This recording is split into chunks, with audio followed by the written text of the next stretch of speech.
저는 오늘 이 로마서 8장 28절 이 한 절의 말씀으로 모든 것이 합력하여 라는 제목으로 여러분과 함께 은혜 나누기 원합니다.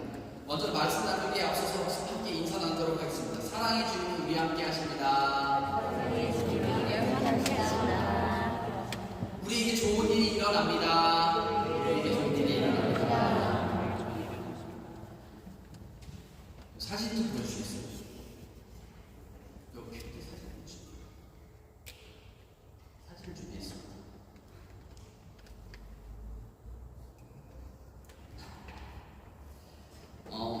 여러분 우리나라는 모자이크라고 하면은 뭔가 이 범죄자 얼굴을 가리고 하는데 사용되어서 부정적으로 비추는 경향이 있는데 사실 영어로 모자이크, 불어로도 모자이크이라고 할 때는 사진과 같은 사진 있나요? 없으면은 설교 맨 마지막에 있습니다. 설교 맨 마지막 부분에 가시면 있습니다. 사진이 있어야 됩니다.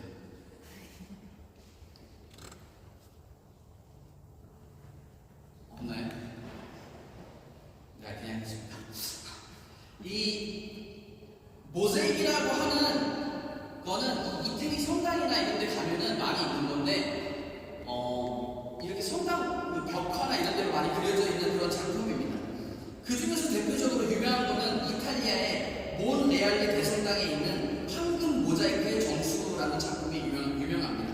그런데 이 모자이크라는 작품의 특징은 이거를 그냥 그린 게 아니고 하나하나 그린 게 아니고 그 그림을 자세히 보면 형형색색의 다른 타일, 그러니까 우리 화장실에 붙어있는 그런 타일들을 형형색색의 그 타일들을 조합해서 이걸 퍼즐처럼 맞춰서 하나의 작품을 만들어 간다는 것입니다. 오늘 본문은 우리가 익히 잘 알고 있는 그런 본문입니다. 하지만 정작 우리의 삶에 어려운 일이 일어나거나 힘든 일이 다가오면 왜 나에게 이런 일이 일어나나? 왜 나만 이런 고난을 겪는 것인가? 라는 질문에 갇히게 된다는 것입니다. 그러나 오늘 본문 로마서 8장 28절에 보면 그 질문에 대한 해답을 주고 있습니다. 오늘 본문에 보면 하나님을 사랑하는 자, 곧 그 뜻대로 부르심을 입은 자들에게는 모든 것이 합력하여 선을 이룬다라고 기록하는데 여기에 보면 모든 것이 합력하여 선을 이룬다. 그러니까 여기서 모든 것이라고 하면은 우리 삶에 일어나는 모든 일들을 이야기하고 있는 것입니다. 좋은 일, 나쁜 일, 우리의 실수, 실패, 이 모든 일을 이야기한다는 것입니다. 그런 모든 일들이 합력하여서 모든 일들이 합쳐져서 선을 이룬다라는 것입니다. 우리의 인생이 제가 이 사진으로 보여드렸던 것처럼 모자이크와 같은 작품이 된다는 것입니다. 우리의 삶에 일어나는 모든 일들이 하나님께서 사용하시는 그 한 조각 한 조각의 타일이 된다는 것입니다. 그런데 이 타일들의 색이 모두 똑같다면 이 걸작품이 만들어지지 않는 것입니다. 여기에 사용된 모든 타일들처럼 각각 형형색색의 색깔을 가지고 있는 타일들이어야 한다는 것입니다. 우리 인생의 좋은 일, 나쁜 일, 억울한 일, 쓰라린 일, 실수, 실패 이 모든 것들이 모여서 각각의 조각이 되고 하나님께서 이 모든 조각들이 합쳐져서 하나님의 멋진 작품을 만들어 가신다는 것입니다. 그래서 우리가 어렵고 억울하고 힘든 일을 겪고 있을 때는 그것이 안 보이는데 왜 나만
오늘 본문입니다.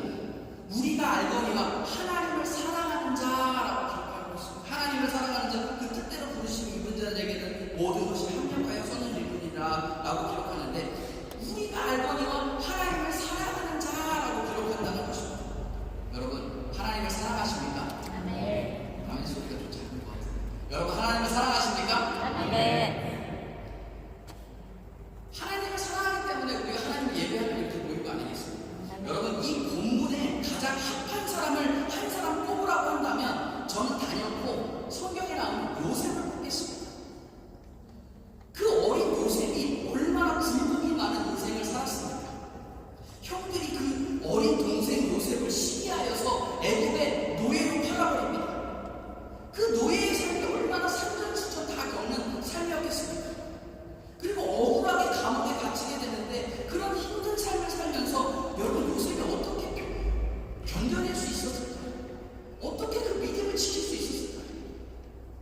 한 번쯤 생각해 보셨나요? 제가 요셉을 생각하면서 이 말씀을 준비하면서 묵상하는데 도저히 저는 이해가 안 되더라고요. 그 노예의 삶이 정말 산전수전 다 겪고 너무나 힘든 그런 상황인데도 어떻게 요셉이 믿음을 지킬 수 있었을까? 그게 정말 저 이해가 안 되더라고요. 그렇게 힘든, 극한의 힘든 상황 속에서 어떻게 그 믿음을 지킬 수 있었을까? 어떻게 요셉이, 그래, 내 삶에도 반드시 하나님께서 선을 이루어 주실 거야 라는 그 믿음을 어떻게 지킬 수 있었냐는 게 있었겠냐는 것입니다.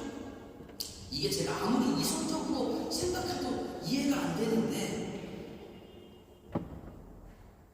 요셉이 정말로 하나님을 사랑했다 라고 생각하면 이해가 되더라고요.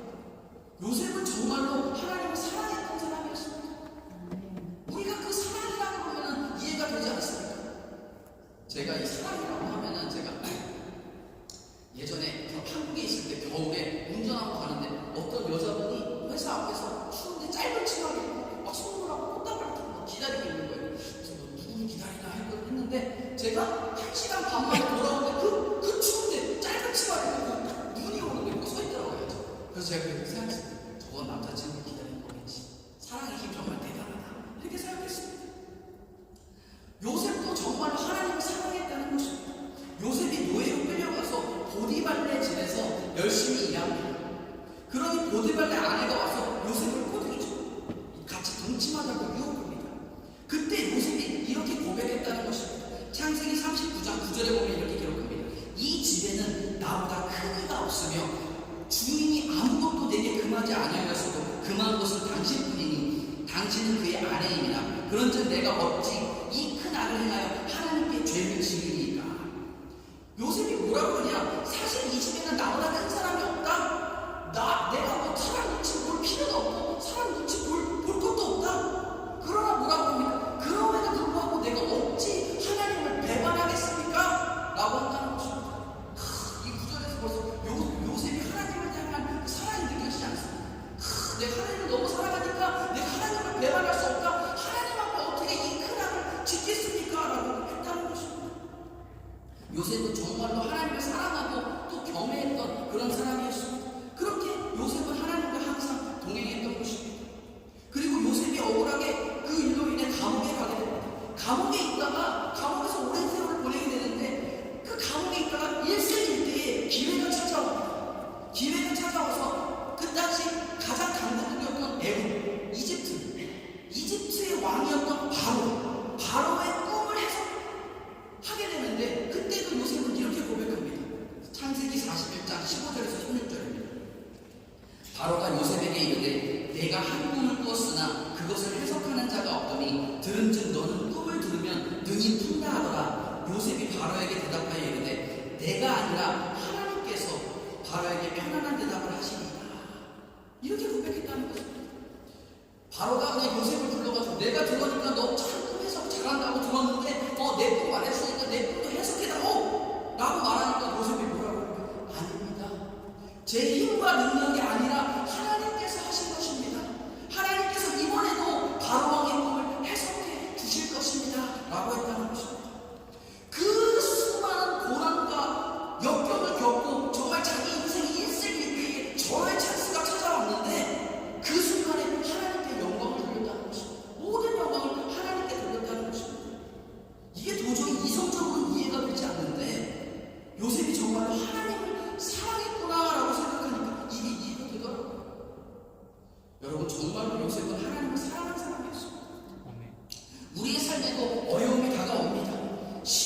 고난과 역경이 다가온다는 것입니다.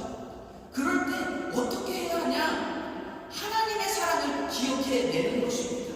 하나님이 우리를 얼마나 사랑하시는지를 기억해내는 것입니다. 죽기까지 우리를 사랑하신 그 주님을 생각하면 우리도 하나님을 사랑하는 것입니다. 아멘. 그러면 하나님을 사랑한다는 것이 무엇일까요? 제가 이제 미국에 있을 때 목회를 했었었는데 저희 담임 목사님과 어느 집사님 댁에 신방을 가게 되었습니다. 이 버지니아, 제가 이제 버지니아에서 5년 이상 살았는데 버지니아 지역은 보통 집이 저택이에요. 그래서 이제 다들 그 마당이 있고 이런 정원이 있습니다. 그리고 버지니아주는 오히려 아파트가 더 쌌어요. 우리나라는 반대죠. 그래서 아파트에 사실 분들 물론 계셨지만 보통 그냥 회사 다니고 그런 분들도 그냥 중산층도 다 저택에 살았습니다. 다 마당이 있고 야드가 있는 그런 집이었습니다. 그분도 그런 집이었는데 그분 집에 이렇게 신방을 가니까 그 집사님께서 이제 6개월 지난 아이를 딱 재우시고 그분의 이제 아내분은 일하러 나가시고 남편분은 집에서 애를 보고 계셨는데 미국은 워낙 집이 크다 보니까 이 부모님하고 아이의 방을 따로 줍니다. 아이 방을 이렇게 잠자는 아이 방을 따로 두고 부모님 침실방을 이렇게 따로 줍니다. 그런데 이제 아기가 울면 이제 못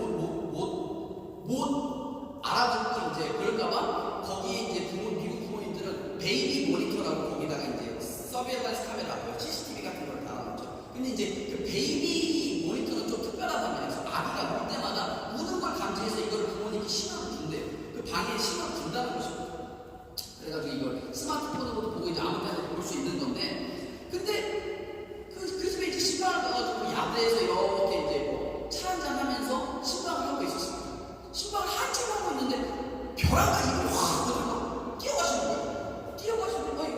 어디 가시나 했는데 한 10분 정도 후에 이분이 다시 이렇게 오시더라고요. 그래서 담임 목사님 물어봤습니다. 아니 집사님 어디 갔다 오셨습니까? 그랬더니 아기가 깨가지고 소리가 들려가지고 오늘 애기 가서 애기 재우고 다시 오셨다는 거예요.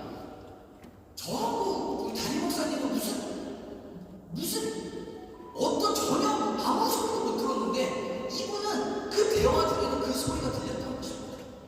왜 그렇습니까? 이분은 그 아이를 너무 사랑하는 마음으로 이 아이 생각으로 가득했던 것입니다. 그러니까 그 작은 소리에도 기지울여서 빨리 달려가서 애가 우는 걸 달래고 다시 재울 수 있었다는 것입니다. 여러분, 그 아이의 소리에 아이를 너무나 사랑해서 그 아이의 생각으로 가득하고 아이 소리에 기울였던 것처럼 우리가 사랑하게 되면 귀 기울인다는 것입니다. 하나님을 사랑하면 우리가 하나님의 음성에 귀 기울이게 되어 있다는 것입니다. 그리고 그분이 어떻게 하냐? 신방을 처음 갔는데 우리가 이제 담임 목사님 애는 어떠냐고 이렇게 물어보잖아요. 그러면 어떻게 하시냐? 그 한마디 물어보면서 한 30-40분을 그 이야기 들어주시고 애기 자랑을 엄청 하시고 막 사진도 보여주시고 동영상도 보여주면서 이 아기가 이제 아빠 했다고 막 자랑하시고 이 아기가 드디어 뒤지 못한 막 자랑하시고 그러더라고요. 근데 여러분 왜 그렇습니까? 그 아버지가 아기를 사랑하는 눈으로 바라보기 때문에 그 아기가 너무 사랑스럽고 귀엽고 예쁜 것이고 아기가 그냥 그 아이를 보고 자랑스럽다는 것입니다. 여러분, 사랑하면 자랑하는 것입니다. 하나님을 자랑하시는 여러분 되시기를 주님의 이름으로 축원드립니다. 우리가 하나님을 자랑하면 하나님께서도 기뻐하신다라고 성경은 기록하고 있습니다. 시편 91편 14절에 보면 이렇게 기록합니다. 하나님이 이르시되 그가 나를 사랑한즉 내가 그를 던지리라. 그가 내 이름을 안즉 내가 그를 높이리라. 요한복음 14장 21절에 또 이렇게 기록합니다.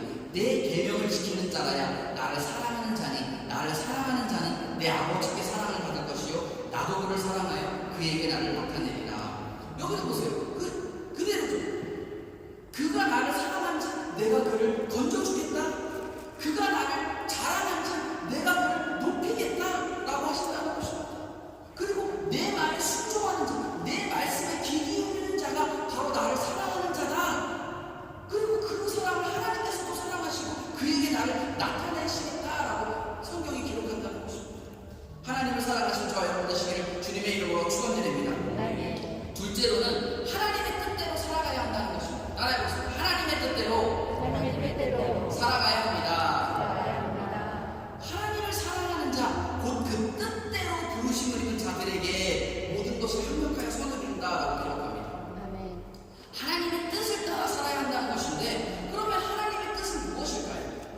데살로니가전서 5장 16절에서 18절은 이렇게 기록합니다.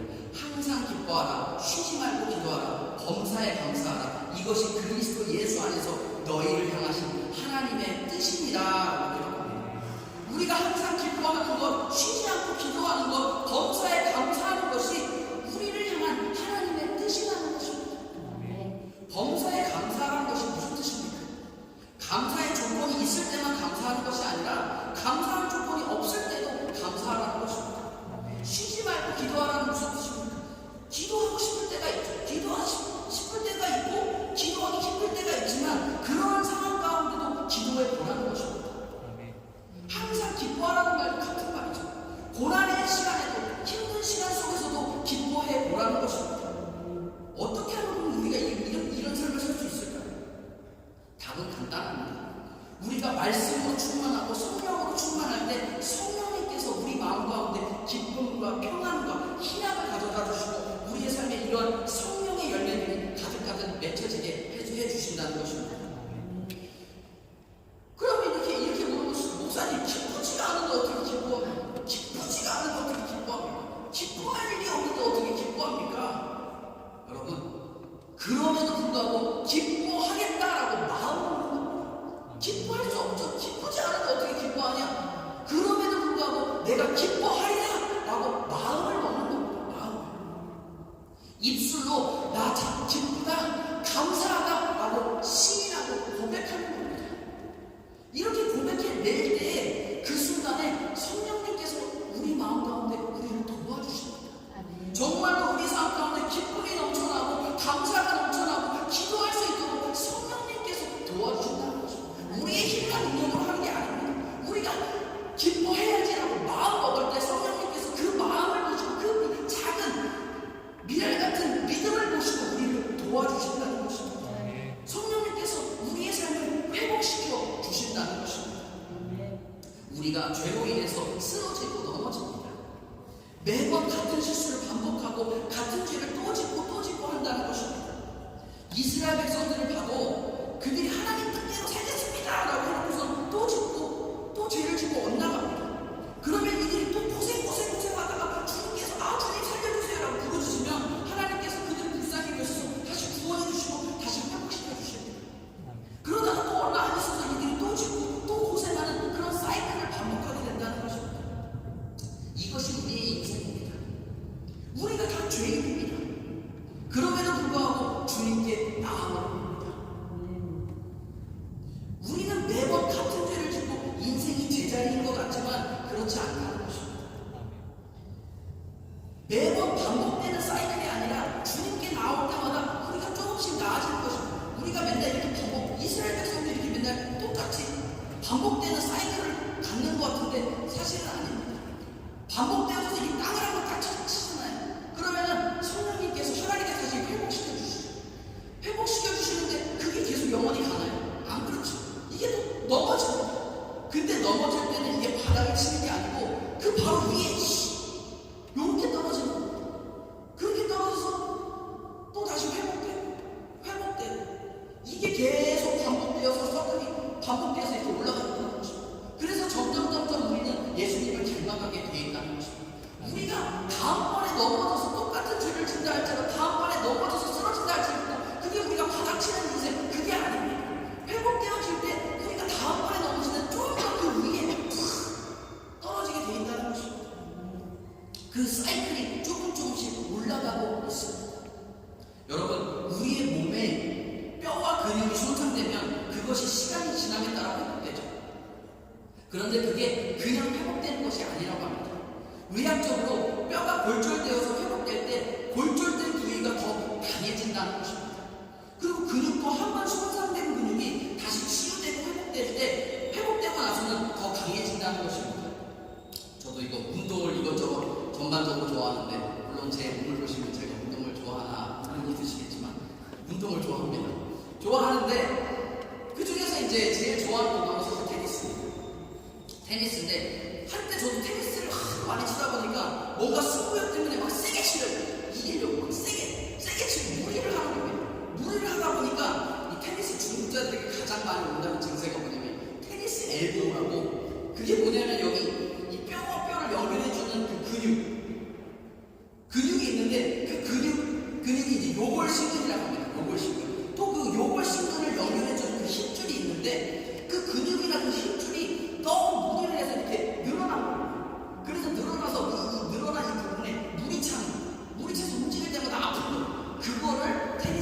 된다고 하는 증상인 겁니다. 근데 제가 너무 무리를 했는지 이게 너무 심해가지고 한때는 이 젓가락을 못 들겠더라고요. 젓가락. 그 정도로 제가 무리를 했던 겁니다. 젓가락을 못 들고 오른손을 못 쓰니까 얼마나 삶이 불편했겠습니까?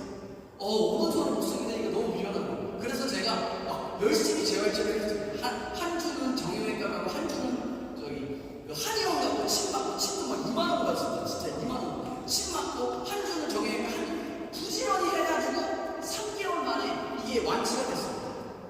완치가 돼서 정형외과에 이제 또 다 갔는데 일단 안 아픈 거 같더라고요. 오른손 수근이 안 아픈 거 같는데 그래도 혹시 모르니까 정형외과에 딱 갔습니다. 가가지고 어떠세요? 물어보니까 저 괜찮은데요. 그래가지고 그때 이제 이 MRI가 무슨 초음파를 이렇게 해서 조직을 검사해보니까 이게 완전 다 완쾌됐다는 거예요. 다 낫다는 거예요. 그러면서 그 의사가 뭐라 하면 자기가 15년 그 정형외과 의사 하는 동안에 이렇게 빨리 완치되신 분은 10손가락 아래 못한대. 내가 이렇게 부지런히 재활치료하는 거 보고 어쨌든 그러면서 그분이 하는 말이 뭐냐, 우리 힘줄이나 근육도 한번 이렇게 손상되었다가 다시 회복되고 치유되면은 그 부분이 다시 망가지거나 이렇게 손상될 위험이 거의 없대요. 제가 무슨 테니스 선수처럼 고강도로 운동을 하지 않는 이상은 이 테니스 엘보는 다시 안 올 거다라고 그 의사가 그렇게 얘기하더라고요. 이처럼 우리 뼈와 근육은 손상되었다가 회복되면 그 이전보다 강해진다는 것입니다. 우리의 믿음도 마찬가지인 것입니다. 우리가 매일 같은 실수를 저지르고 같은 죄를 반복하여서 매일 같은 자리에 있는 것 같지만 그렇지 않다는 것입니다.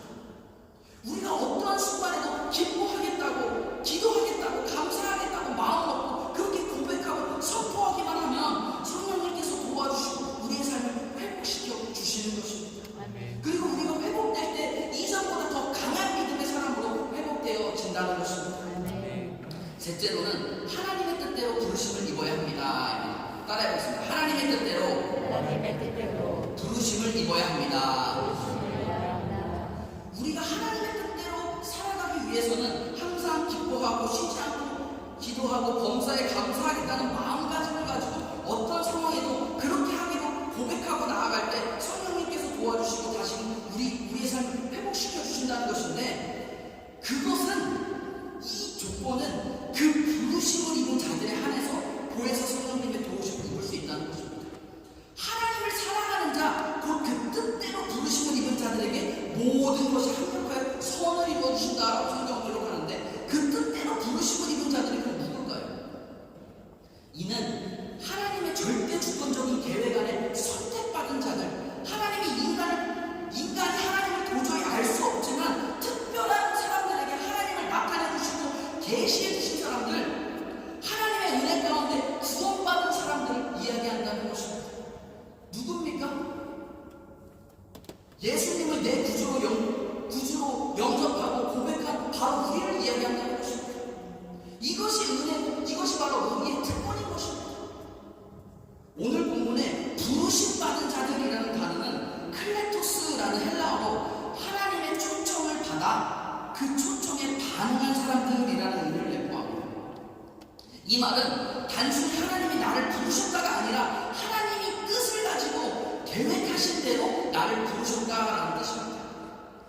이 말은 다른 말로 하면 우리가 하나님의 계획 안에 있다라는 말입니다. 또 다른 말로 하면 우리가 오늘 본문의 말씀에 모든 것이 합력하여 선을 이룬다는 하나님의 약속의 말씀을 붙들 수 있는 자격이 있는 사람들이라는 것입니다. 우리의 삶에 우리가 겪는 모든 슬픔, 기쁨, 고통, 시련, 이런 모든 것이 우연이 아니라는 것입니다.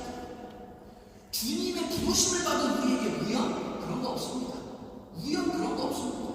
모든 것이 하나님의 계획 속에, 여정 속에 있다는 것입니다. 여러분, 나중에 제가 이 제목으로 설교를 준비하고 있는데 이 성경을 가만히 읽어보면 하나님의 축복은 이 부르심하고 아주 밀접한 관계가 있습니다. 하나님께서 우리 각 사람 한 사람 한 사람을 부르셨는데 그 부르신 자리가 있다는 것입니다. 자리. 하나님께서 우리를 부르신 가정이 있고, 하나님께서 우리를 부르신 교회가 있고, 하나님께서 우리를 부르신 직장과 위치가 있다는 것입니다. 가정에서는 어머니로, 아버지로, 자녀로, 교회에서는 목사로, 구역장으로, 권사님으로, 안수집사님으로, 재직으로, 집사로, 그리고 직장에서는 상사로, 직원으로 또는 동료로 우리를 부르셨다는 것입니다. 그 부르신 곳에서 하나님께 영광을 돌리고 하나님을 나타내는 것입니다. 그 자리를 그냥 성실하게 지켜나갈 때 하나님의 축복이 우리의 삶 가운데 임한다는 것입니다. 여러분, 주님께서 우리를 부르셨습니다. 오늘도 우리가 그냥 준비해서 오늘 교회 가야지 우리가 선택해서 온 것 같은데 아니라는 것입니다. 주님께서 우리를 오늘 교회로 부르셨다는 것입니다. 주님께서 부르셔서 온 것입니다. 주님께서 부르시지 않으면 주님께로 나올 자가 없다라고 성경은 기록하고 있습니다. 내가 공부하러 시험 때문에 프랑스에 온 것 같은데 그게 아니라는 것입니다.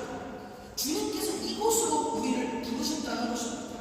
주님께서 우리를 이 파리 수목교회로 부르신 것입니다. 우리가 이 부르심에 응답하여서 주님을 사랑하며 주님의 뜻대로 살아가려고 몸부림칠 때 우리의 삶의 모든 것이 합력하여 선을 이루는, 정말로 마침내 우리의 삶이 정말 하나의 멋진 걸작품, 큰 그림이 되듯이 우리의 삶이 아름답고 형통하게 된다는 것입니다. 여러분 혹시 자수 아십니까? 자수. 경찰에 자수하는 거 말고 자수. 제가 중학교 때 시인 활동이라고 해가지고 뭔가 이렇게 클럽 활동 같은 거 했습니다. 그래서 이제 다른 반 애들하고 이제 반을 섞어가지고 합쳐가지고 이 취미 생활을 골라서 이제 클럽 활동을 하는 수업이 있었는데, 그때 제가 무슨 수업을 골랐는지 아십니까? 자기가 고를 수 있습니다. 스포츠면 스포츠고 독서면 독서, 자기가 고를 수 있었습니다. 제가 그때 무슨 클럽을 골랐는지 아십니까? 자수 스킬반을 골랐습니다. 자수 스킬반. 지금 전혀 그러시지 않으시죠? 스킬은 뭐냐면 좀 더 쉬운 건데, 자수는 이렇게 천에다가 이렇게 실을 뜨개질하면서 거기다 이제 그림을 그리는 거죠. 그리고 스킬은 그거보다 쉬웠습니다. 벌써 그림이 그려져 있는 이렇게 그 철사 같은 데다가 실만 깨면 됩니다. 하여튼 뭐 그런 건데, 그때 당시에 이제 제가 중학교 때 이제 저희 반에 이제 그 남녀 공학이었는데 그 조금 마음에 드는 여자애가 있어가지고 뭐 할까 하다가 그냥 그 반 가야지 했더니 그만 따라갔습니다. 근데 그만 따라갔는데 담임선생님이 좋아하시더라고요. 왜 그러냐면 그 자수하고 스킬이 집중력 향상에 되게 도움이 되는 거예요. 그래서 제가 이걸 몰랐을 때 되게 흐뭇해 하시더라고요. 왜 그런지는 선생님만 되겠습니다. 그랬는데 가서 이 자수를 배우고 이제 저는 스킬 한다고 해서 스킬을 배워서 했는데, 그 선생님도 거기 와서 1시간 동안 얘기를 가르쳐. 처음에 이거 처음에 이거 한 스킬만 한 1시간만 가르쳐주면 이게 다 합니다. 사실 누구라도 다 할 수 있는, 제가 장담합니다. 제가 직접 해봤기 때문에 확실하 다 할 수 있는 건데, 그 선생님 그래도 외부에서 오신 강사분이세요. 되게 전문적으로 하시는 분인데 이거 하면서 그분은 또 맨날 뭐 감독하시겠어요, 뭐 하시겠어요. 그래서 그분이 직접 하나의 자수를 뜨는 걸 보여주신 거예요. 그래가지고 한 3분 정도 지나가지고 저희가 이제 열심히 했죠. 해가지고 저도 이제 스킬 정도 해가지고 제가 이제 물어보러 딱 갔는데, 그 선생님이 뭐 이렇게 막 하고 계시는지 이렇게 봤더니 이상해요. 제가 그때 이제 일자 무식이어가지고 자수를 태어나서 처음 봐가지고 자수를 봤는데 이게 너무 이상한 거예요. 사실 내가 지금 하고 있는 스킬보다 더 이상해요. 저도 처음이라서 이상했는데 더 이상하고 막 이상해가지고 저 처음 봤을 때 어떤 느낌이냐, 지저분해 보이더라고요. 이 지저분해 보여. 막 신은 다 엉켜있고 막 이게 이거 맞나? 그래서 제가 물어봤어요. 선생님 이거 맞아요? 이거 하면 맞냐고. 선생님이 그랬어요. 좀만 기다려. 그래가지고 제가 이제 하고서는 좀 기다린 다음에 탁 봤더니 선생님 기다리면서 기다렸는데 어떻게 된 거예요? 그랬더니 선생님 척척척 탁 마무리하신 다음에 어떻게 하셨냐? 그 자수하는 부분에 뒷면을 싹 보여주시는 거예요. 근데 거기에 아름다운 꽃걸음이 쫙 그려져 있는 거예요. 그때 놀랐어요. 아니 여기 이렇게 지저분하고 다 엉클어져 있는데 앞부분에 어떻게 이런 게 나올 수 있을까? 근데 제가 설교 주면 그게 딱 떠올랐어요. 우리의 삶이 때로는 어려움을 당할 때 우리가 막 우리의 삶이 엉망인 것 같고 헝클어진 것 같은데, 하나님께서 그 반대편에 아주 멋진 그림을 그리고 계신다는 것입니다. 여러분, 우리가 바로 그 선택받은 자들입니다. 하나님께서 우리를 특별히 초청해 주셨고 우리가 그 초청에 반응하여 예수님을 영접함으로 구원받은 사람들이라는 것입니다. 우리의 인생의 모든 것이 합력하여 선을 이루어준다라는 약속을 받은 사람들입니다. 여러분, 제가 예언해드리겠습니다. 여러분 인생 잘 됩니다. 아멘. 여러분 인생 형통합니다. 아멘. 여러분 이걸 믿으시나요?